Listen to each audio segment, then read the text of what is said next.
नमस्कार, जय हिंद, जय भारत। भारतीय अवाम ताकत दल अपने भारतीय भाई बहनों अर्थात अपने देश भारत की जनता अर्थात अपनी भारतीय अवाम से भारतीयता आधारित आपसी श्रद्धा, भारतीयता आधारित आपसी स्नेह, भारतीयता आधारित आपसी प्रेम, भारतीयता आधारित आपसी अखलाक मोहब्बत, भारतीयता आधारित आपसी सहयोग, भारतीयता आधारित आपसी सम्मान, भारतीयता आधारित आपसी एकता, भारतीयता आधारित आपसी भाईचारा तथा भारतीयता आधारित आपसी सद्भाव को समझने व उसे आत्मसात करके वैसा ही आचरण एवं व्यवहार करने हेतु और इसके पूरे देश में प्रचार प्रसार करने हेतु प्रत्येक देशवासी को इसकी अहमियत और महत्व को समझाकर उसे अपनाते हुए वैसा ही और उसी अनुसार आचरण एवं व्यवहार करने हेतु और प्रत्येक देशवासी को अपना ही भारतीय भाई बहन मानकर समझकर अपनाकर उनके साथ वैसा ही और उसी अनुसार आचरण एवं व्यवहार करने हेतु सतत सदैव और हमेशा अदब के साथ आदर के साथ अर्ज करता है, विनती करता है। अब हम सभी लोग कुछ ऐसे गंभीर विषय पर बात कर लेते हैं कि 1947 के संबंध में जो इस देश के साथ जो एक बहुत ही दुर्भाग्यपूर्ण बहुत ही दुखद घटना हुई, जिसको कि इन स्वार्थी तत्वों ने आज़ादी का नाम दिया कि आज़ादी मिल गई, लेकिन वो आज़ादी का दिन है ही नहीं। तो उस संबंध में कुछ तथ्य जो कि अधिकांश हमारे भारतीय भाई बहन जानते हैं, लेकिन सभी भारतीय भाई बहनों को जानना जरूरी है, इसलिए इसमें इसका खुलासा किया जा रहा है। एक तो आज़ादी का दिन। आज़ादी का दिन जिस दिन हमारे राष्ट्रभक्त शिरोमणि नेताजी सुभाष चंद्र बोस ने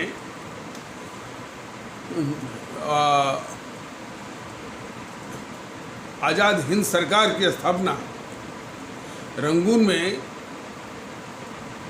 वो 21 अक्टूबर 1943 को किया था। तो इस देश के लिए आज़ादी का दिन 21 अक्टूबर 1943 है, न कि 15 अगस्त। 15 अगस्त तो सत्ता का हस्तांतरण है, वो भी बहुत ही घटिया किस्म का, बहुत ही घिनौनी किस्म का।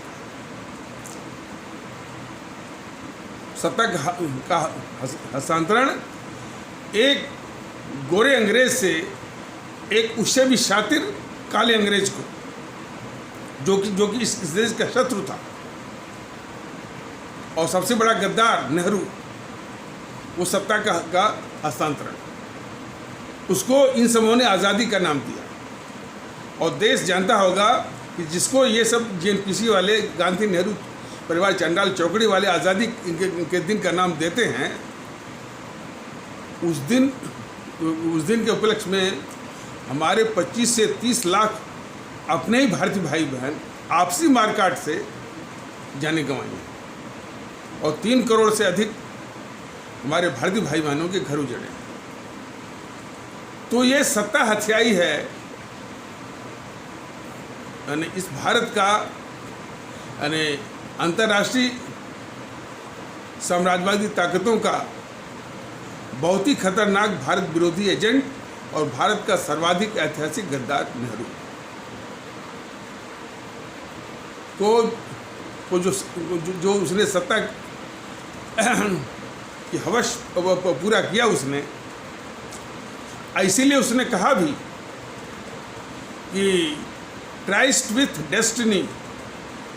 तो निश्चित रूप से जब वो सत्ता की हवस उसने पूरी कर ली, तो ट्राइस्ट विथ डेस्टिनी उसी का हुआ, सौभाग्य के साथ मिलन तो उसी का हुआ, लेकिन देश बट गया। हमारे देश के 25 से 30 लाख भारतीय भाई बहनों की जान चली गई। 3 करोड़ से अधिक वो घरों के लोगों के घर उजड़ गए। तो इस देश के साथ तो सबसे ट्रेजिक और मोस्ट अनफॉर्चुनेट इवेंट का ट्राइस्ट हुआ है, न कि वो डेस्टिनी का ट्राइस्ट है, न कि वो डेस्टिनी के साथ ट्राइस्ट है। ट्राइस्ट माने साक्षात्कार, मिलन, सामना। तो अब जो देश बांटा गया उसके विषय में ये 2 गद्दार, मोहनदास करमचंद गांधी और ये जवाहरलाल नेहरू, इन समूह ने सिर्फ नेहरू को सत्ता दिलाने के लिए देश को बांटा। और जो जीएनपीसी थी, गांधी नेहरू परिवार चांडाल चौकड़ी काकस ने एक बहुत बड़ी साजिश किया कि इस देश को बांटने का इल्जाम वो जिन्ना साहब के माथे पर मढ़ा। कुछ तथ्य पिछले एपिसोडों में बताए गए हैं, थोड़ा सा और पर प्रकाश इसमें वो डाला जाएगा। तो पहले तो जिस जिन्ना साहब पर ये इल्ज़ाम मढ़ते हैं, तो लखनऊ अधिवेशन में जबकि कांग्रेस के दोनों धड़े 1916 में मिलकर के एक कांग्रेस हुई थी, तो जो सबसे बड़ी भूमिका निभाई गई थी वो लोकमान्य बाल गंगाधर तिलक और मोहम्मद अली जिन्ना के द्वारा। मोहम्मद अली जिन्ना की पीठ पर सारे कांग्रेसियों ने पीठ थपथपाई कि वो हिंदू मुस्लिम एकता के सबसे बड़े वाहक, सबसे बड़े एम्बेसडर हैं। ये तो जीएनपीसी वालों, माने जिनको आप कांग्रेस करते हैं, उन्हीं की जिम्मेदारी बनती है ये मुल्क के सामने बताएं कि जिनको कांग्रेसी 1916 में हिंदू मुस्लिम एकता के सबसे बड़े एम्बेसडर करते थे, वो मुस्लिम समर्थक और सिर्फ मुस्लिम के लिए एक जो है वो पाकिस्तान की मांग कैसे मांग उन्होंने कैसे कर दिया।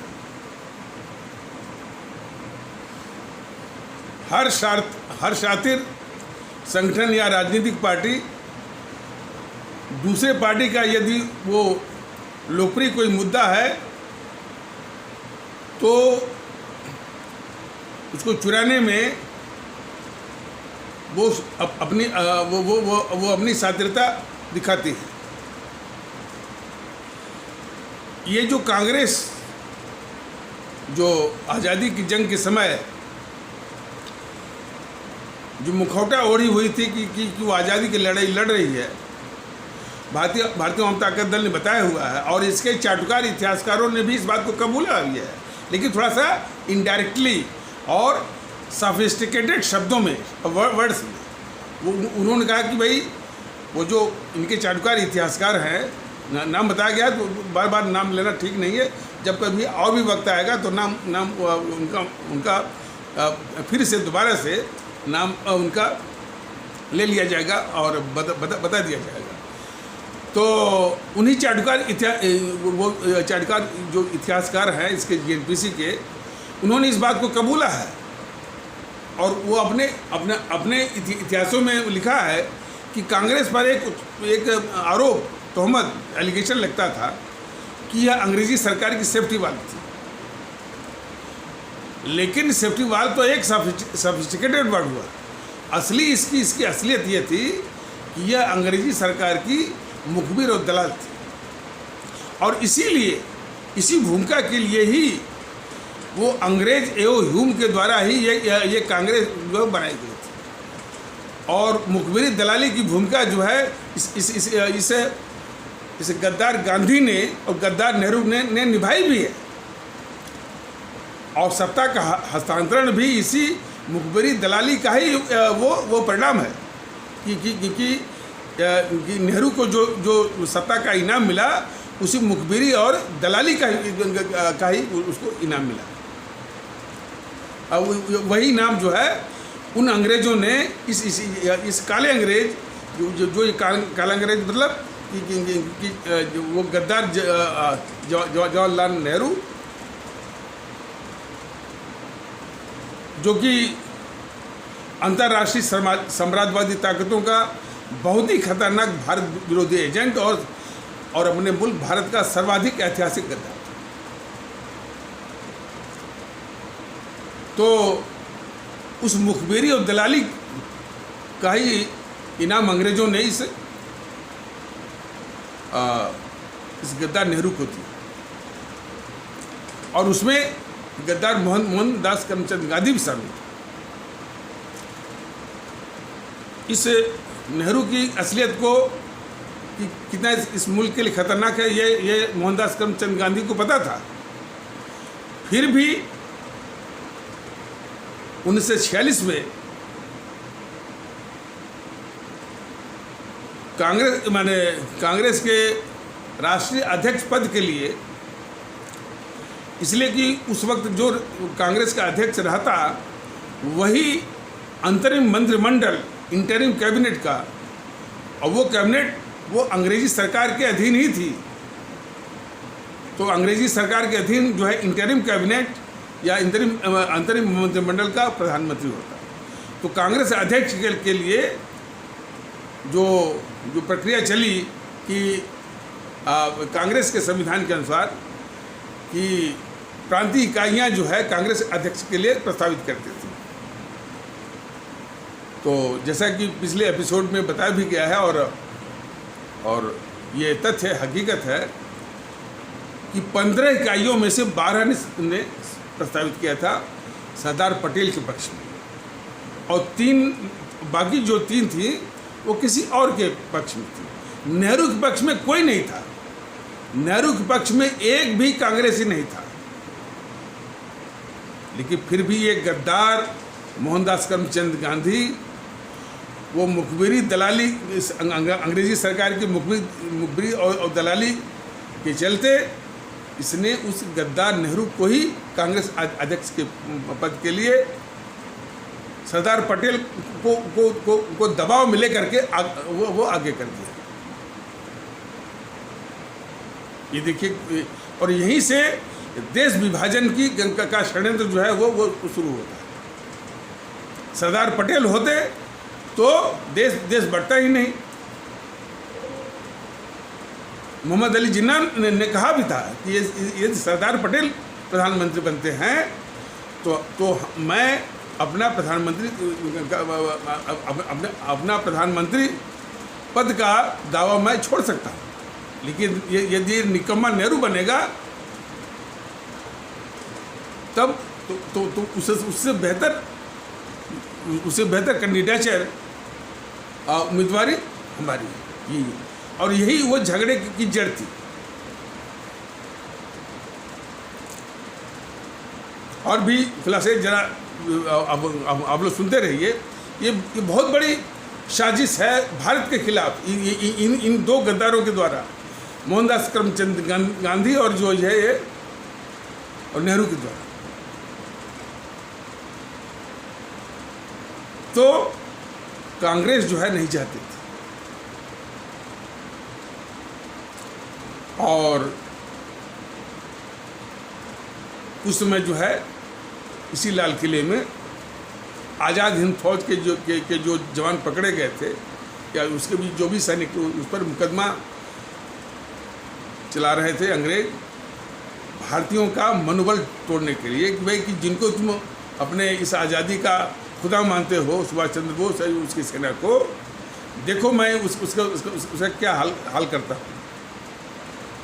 लेकिन और उसमें 3 जो है वो उस आज़ाद हिंद फौज के लेफ्टिनेंट जनरल थे 3, और तीनों जो है 3 समुदाय से थे। एक हिंदू समुदाय का, एक मुस्लिम समुदाय का और एक सिख समुदाय का। एक लेफ्टिनेंट जनरल सहगल साहब थे, दूसरे लेफ्टिनेंट जनरल शाहनवाज साहब थे और तीसरे जो है लेफ्टिनेंट जनरल ढिल्लन साहब थे। तो इनके ऊपर भी जब मुकदमा चला तो देश पूरा उबल गया और पूरी एकता, देश में एकता की लहर दौड़ गई। तो जब पूरे देश में एकता की लहर दौड़ गई तो कांग्रेस की एक बहुत कद्दावर नेता थी अरुणा आसिफ अली, उन्होंने इस गद्दार मोहनदास करमचंद गांधी को पत्र लिखा कि गांधी जी आइए, इसमें बड़ा अच्छा मौका है, देश में पूरी एकता है, हिंदू मुस्लिम सिख में पूरी एकता है, इस मौके का, इस एकता का हम लोग फ़ायदा उठाएं, हम लोग आंदोलन करें, धरने पर बैठें, आमरण अनशन करें, लेकिन हाँ करें, और जो देश पर बंटने का खतरा है उसको टालने के लिए जो है जान लगा दी। इस तरह का पत्र इन्होंने, अरुणा आसिफ अली ने गांधी को लिखा। अब चूंकि इसके मन में चोर था, सिर्फ नेहरू कोई सत्ता पर वो बिठाना चाहता था, वही अंग्रेज़ों की जो दलाली और मुखबिरी के कारण, तो लगा बहाना बनाने, यही गद्दार मोहनदास करमचंद गांधी।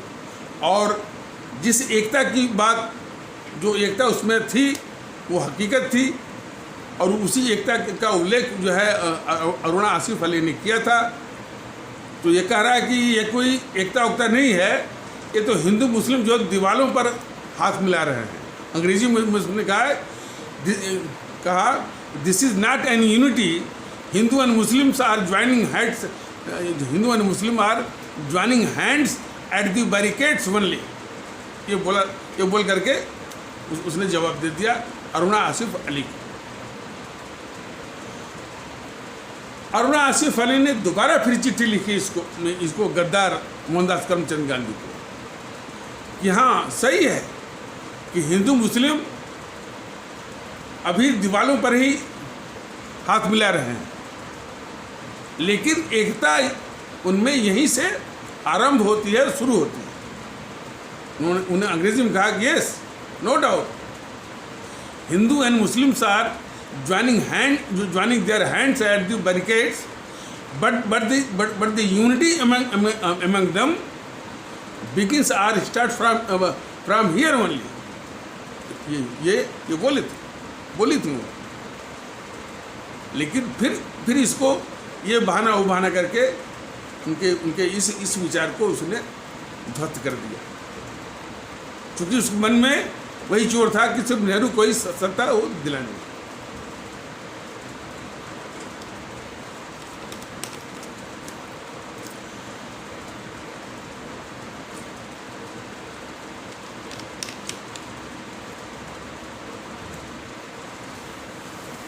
और हमारा अनुभव,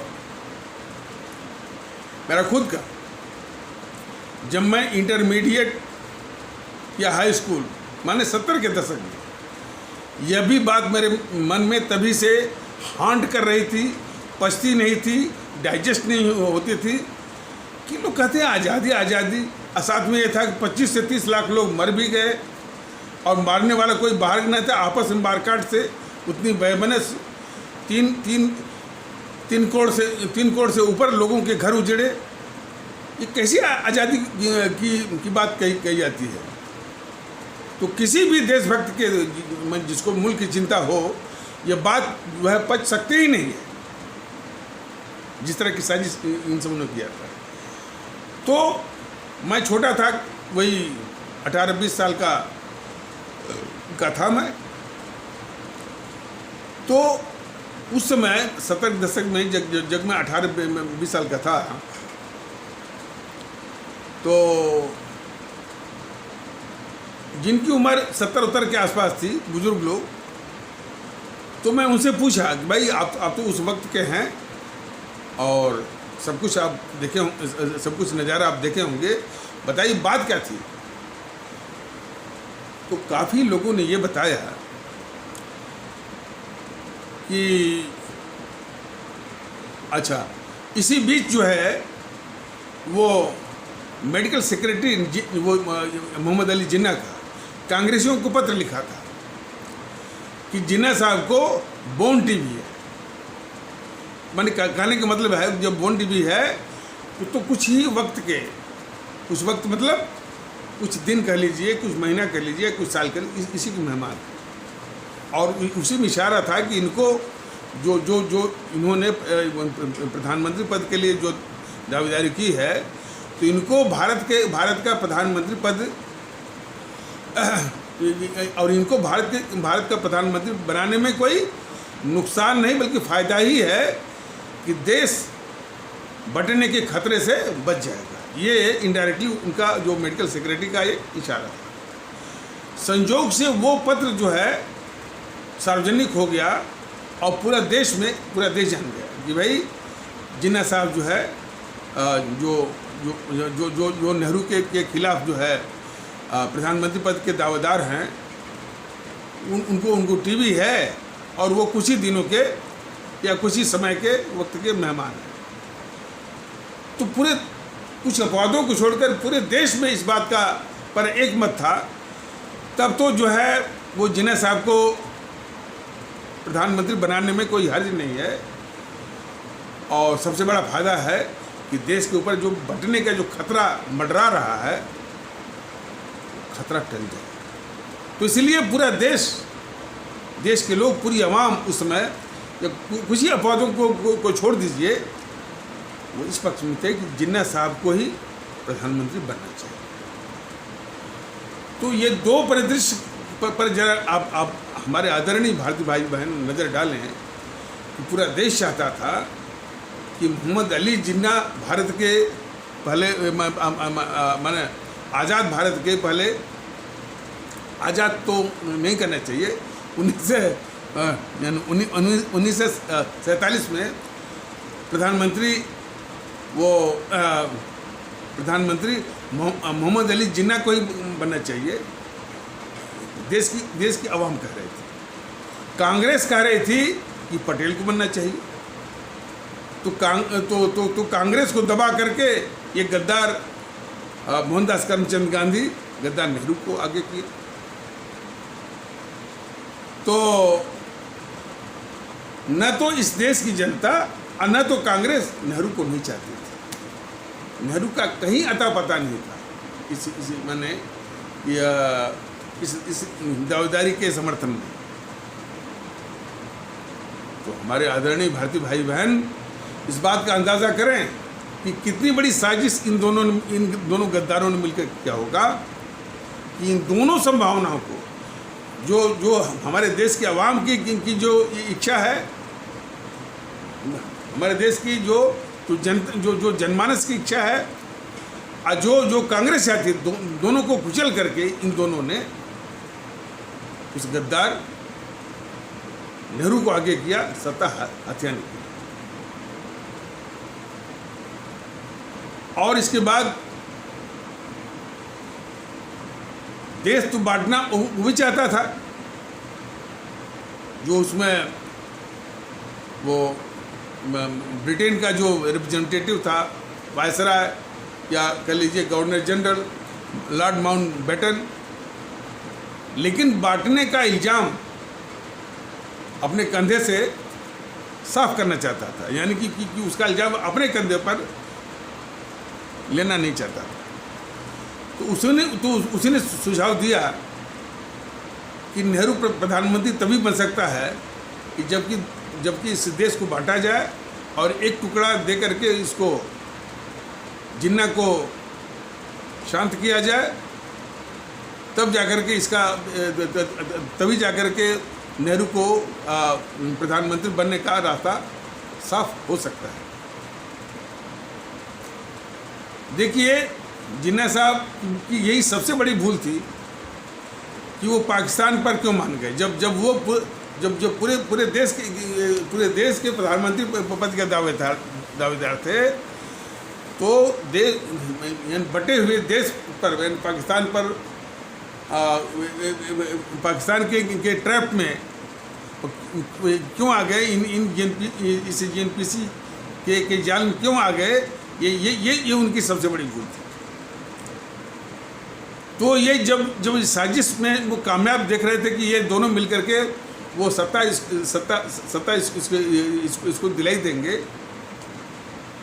तब जाकर के उन्होंने इन कांग्रेसियों के खिलाफ, देश में नहीं कांग्रेसियों के खिलाफ डायरेक्ट एक्शन की बात कही थी कि अब इनको डायरेक्ट एक्शन करके जो भी है इनको वो दुरुस्त करो।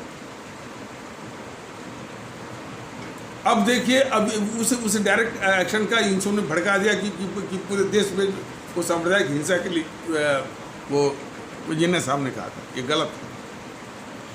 अच्छा, अब इसके पहले तो जो माउंटबेटन ने सुझाव दिया था कि नेहरू के प्रधानमंत्री बनने का रास्ता तभी जो है वो निष्कंटक हो सकता है, रास्ता साफ हो सकता है कि इस देश को बांट करके एक टुकड़ा जो है वो जिन्ना को देकर के उसको शांत किया जाए। लेकिन देश को बांटने का प्रस्ताव जो है वो कांग्रेस की ओर से आना चाहिए। यह बात जब पूरे देश के लोगों को मालूम हुई, देश के लोग बिल्कुल राहत के साथ लेने लगे कि ये जो कांग्रेस भले ये दलाल थी, मुखबिर थी अंग्रेजी सरकार की, लेकिन मुखौटा तो पानी थी ना आज़ादी की लड़ाई का, आज़ादी की जंग का मुखौटा तो पानी थी ना, देश की एकता का। तो जो आज़ादी की लड़ाई या देश की एकता का मुखौटा जो पहने हुए है, वह देश को बांटने का प्रस्ताव पास कैसे कर सकता है, ये पूरा विश्वास था। लेकिन देश की एकता और या आज़ादी की लड़ाई का जो मुखौटा पहने हुई थी कांग्रेस, उस मुखौटे को इस गद्दार मोहनदास करमचंद गांधी ने उतार दिया। इस गद्दार मोहनदास करमचंद गांधी ने देश के साथ एक धोखा, देश ये बिल्कुल मान के बैठा था, विश्वास करके बैठा था कि कांग्रेस जो है देश बांटने का प्रस्ताव पास कर सकती ही नहीं है। उस विश्वास उस भरोसे को इस मोहनदास करमचंद गांधी ने तोड़वाया और कांग्रेस को दबाव में लेकर के कि इस प्रस्ताव को पास करना ही होगा। और तर्क क्या दिया कि यदि ये देश बांटने का प्रस्ताव पास नहीं किया जाएगा तो ये नेहरू जो है वो प्रधानमंत्री नहीं बनेगा। और इसने माउंटबेटन के सामने खुले रूप में कहा कि यदि मैं प्रधानमंत्री नहीं बनूंगा, मैं कांग्रेस को ही तोड़ दूंगा। तो कम से कम कांग्रेस को बचाने के लिए देश को बांटना जरूरी है। यह जो है समझा ले गया कांग्रेसियों को कि कांग्रेस को बचाने के लिए देश को बांटना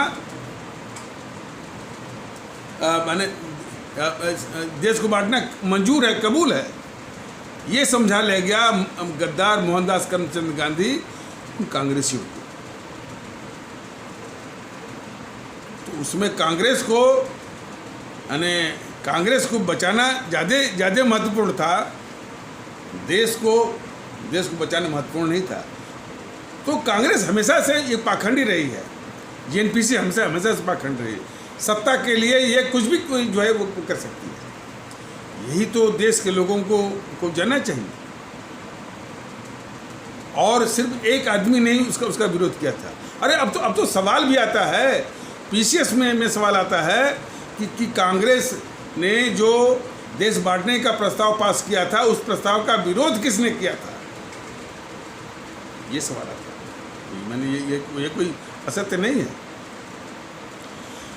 तो हमारे आदरणीय भारतीय भाई बहन खुद इस बात का अंदाज करें, बताएं कि जो कांग्रेस इस देश को बांटने का प्रस्ताव पास कर रही है, उसका इल्ज़ाम किसी और के सिर पर या किसी और के सिर पर या मोहम्मद अली जिन्ना के सिर पर कैसे मर सकती है?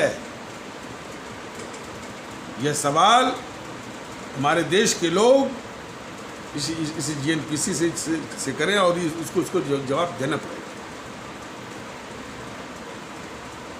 अच्छा, बात इन तक नहीं थमी।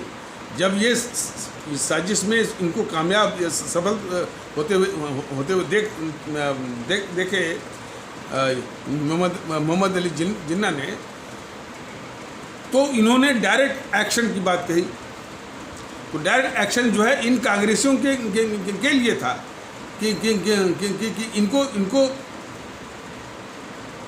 इनको सीधा करो, और इन्होंने उसको सांप्रदायिक रंग दे दिया। और उसका भी इल्ज़ाम जो है मर दिया वो जिन्ना साहब के मथे कि ये डायरेक्ट एक्शन का मतलब था सांप्रदायिक वो दंगा भड़काना। ये सब बहुत शातिर। तो जब सांप्रदायिक दंगा भड़क गया तो फिर इसने मोहनदास करमचंद गांधी ने नाटक किया, और एक नाटक और किया था, कहा था पाकिस्तान देखिए, और ये बांटने की साजिश भी कर रहा था, और देश के सामने पाखंड भी कर रहा था। ये गद्दार मोहनदास करमचंद गांधी दोनों बात, देश को बांटने का षड्यंत्र भी कर रहा था, नेहरू को सत्ता दिलाने के लिए, और पाखंड भी कर रहा था कि पाकिस्तान मेरी लाश पर बनेगी। तो देश ने और देश के लोगों ने इस कहने पर भरोसा किया कि भाई जब भी होता है तो ये आमरण अनशन में बैठ जाता है, लोगों को झुका देता है।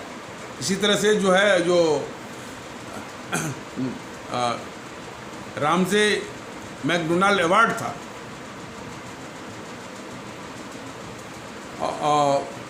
उसके चलते जो है एक हमारे जो अनुसूचित जाति के लोगों के लिए एक अलग इसी तरह जैसे पाकिस्तान के लिए बात थी ना, तो हमारे अनुसूचित जाति के भारतीय भाई बहनों के लिए एक अलग जो है मतदाता मंडल यानी सेपरेट इलेक्टोरेट की मांग जो है मांग कर रहे थे हमारे बाबा साहब अम्बेडकर जी। वो जानते थे कि ये सब इतने तिकड़मी है और इसमें जो है हमारा वो समाज पिस जाएगा, तो इसलिए जो है वो सेपरेट इलेक्टोरेट की बात कर रहे थे। तो वो आमरण अनशन में बैठ गया था यही गांधी, और उनको मना लिया, और उसी के आधार पर एक पूना पैक्ट हुआ, पूना समझौता हुआ। तब बाबा साहब अम्बेडकर ने अपनी वो मांग जो है वापस ली। तो इसको रामजे मैकडोनाल्ड अवार्ड और पूना पैक्ट के नाम से उसको जानते हैं। तो लोगों ने कहा भाई कि ये जब भी ये बुढ़ा जो है अपनी जिद पर अड़ जाता है, आमरण अनशन पर बैठ जाता है, लोगों को झुका देता है, तो उसी प्रकार जो है यदि ये लाश वाली बात कह रहा है तो मतलब कि देश को उनको बढ़ने नहीं देगा। ये भरोसा लोगों को हुआ, लेकिन इसने इतने बड़े देश के भरोसे को इसने तोड़ा। एक तो देश का भरोसा ये था कि कांग्रेस जो है कभी भी देश को बांटने का प्रस्ताव पास नहीं करेगी। इस भरोसे को इस गद्दार मोहनदास करमचंद गांधी ने तोड़वाया। और दूसरा भरोसा कि देश ने इस पर भरोसा किया जो कहा कि पाकिस्तान मेरी लाश पर बनेगा, और जबकि साजिश कर रहा था बांटने की, तो देश को बांट करके ये इतने बड़े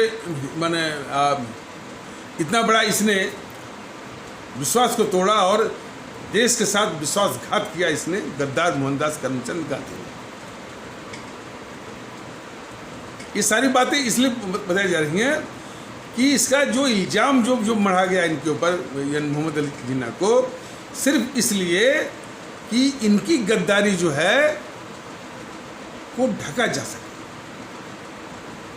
तो इल्ज़ाम एक तो इल्ज़ाम मर दिया इनके मत थे, मोहम्मद अली जिन्ना के मत थे, और दूसरा एक को बना दिया राष्ट्रपिता पता नहीं कोई प्रस्ताव वगैरह तो था नहीं, कोई संवैधानिक व्यवस्था तो थी नहीं, बस पिता राष्ट्रपिता और फिर अहिंसा का पुजारी, सत्य का पुजारी। और मोदी जी भी उसी गद्दार मोहनदास करमचंद गांधी की पूजा कर रहे हैं, उसी गद्दार की। और जो इस मोहनदास करमचंद गांधी की पूजा करे वो भी गद्दार ही है। अब आगे वाले एपिसोड में बताया जाएगा कि सुभाष चंद्र बोस की बात जो कभी कभी मोदी जी करते हैं, उनका नाम लेने में कितना माने कितनी कायरता नहीं, बल्कि उनको आगे न लाया जाए इसकी भी साजिश करते हैं ये मोदी जी, जो कि इतने बड़े राष्ट्रवादी बनते हैं। वो सिर्फ पटेल को लाने में तो बहुत कुछ उन्होंने किया कि स्टैचू ऑफ यूनिटी बनवा दिया वहाँ पर, यहाँ पर, और वो भी बड़े मुश्किल से नेहरू के आगे। लेकिन ये तो वाकई में देशभक्ति लानी है तो पटेल के आगे आते हैं सुभाष चंद्र बोस, उनको लाइए ना आगे। तो ये यदि सुभाष चंद्र बोस को आगे लाया जाएगा तो ये जो दो गद्दार हैं, मोहनदास करमचंद गांधी और नेहरू, इनकी गद्दारी जो है मुल्क के सामने आ जाएगी।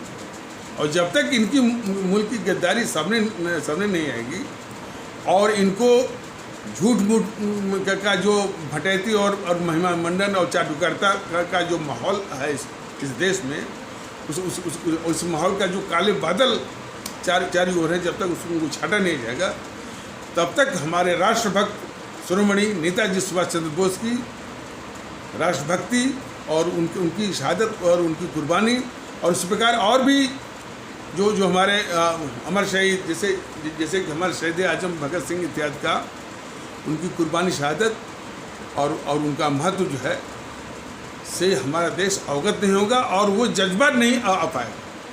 यही साजिश तो जेएनपीसी की थी और इसी साजिश में मोदी जी भी शामिल। ये भी गद्दारी है।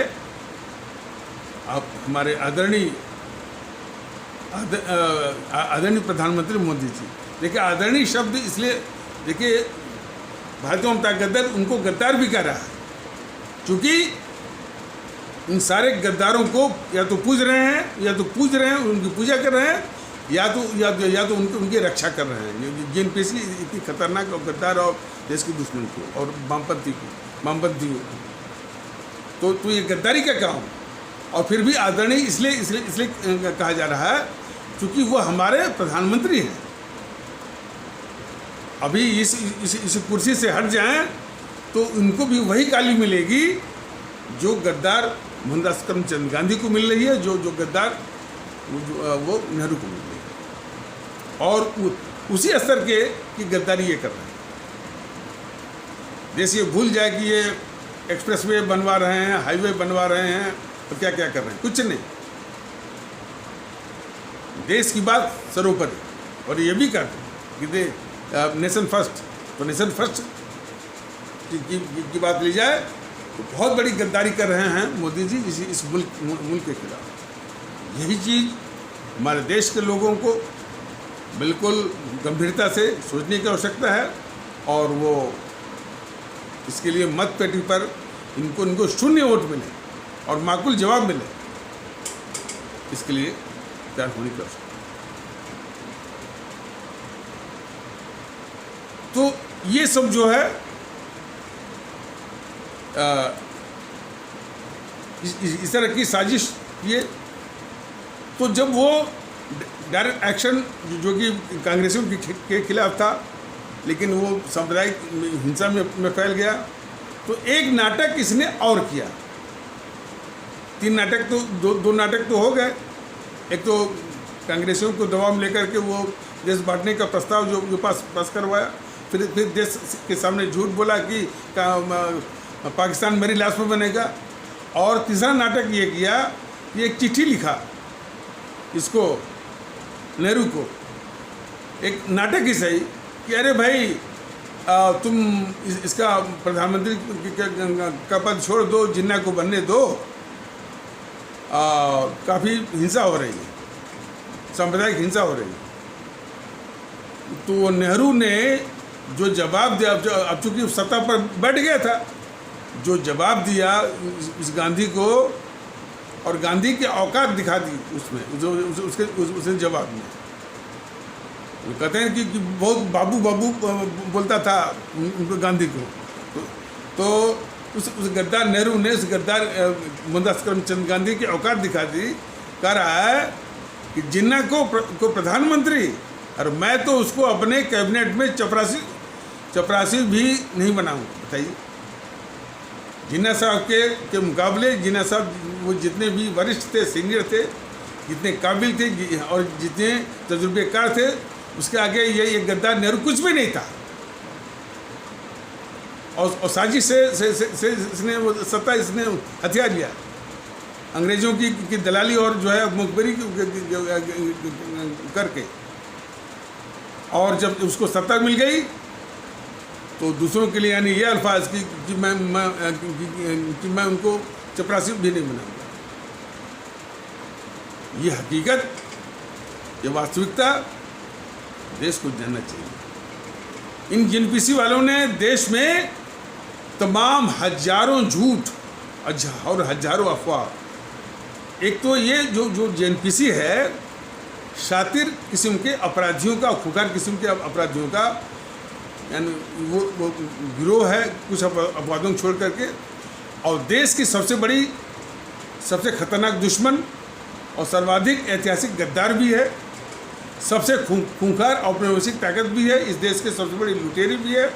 और देश को जो है माने इसने बांट करके तार करके जो है वो छिन भिन कर दिया है। और देश में तमाम झूठ अपने पक्ष में, तमाम अपने में झूठ किस्म का इतिहास लिखवाया, और एक यानी चमचा किस्म के बौद्धिक वर्ग खड़ा किया, जेएनयू के वो खड़ा किया जो है उसी की यानी वो चमचागिरी में, और देश विरोधी कम्युनिस्टों के अड्डा के लिए तमाम जो है चमचे किस्म के का मीडिया खड़ा किया, टीवी चैनल जो आपके ये हैं आज तक, NDTV, न्यूज़ 24, ये एपिसोड कुछ लंबा हो रहा है।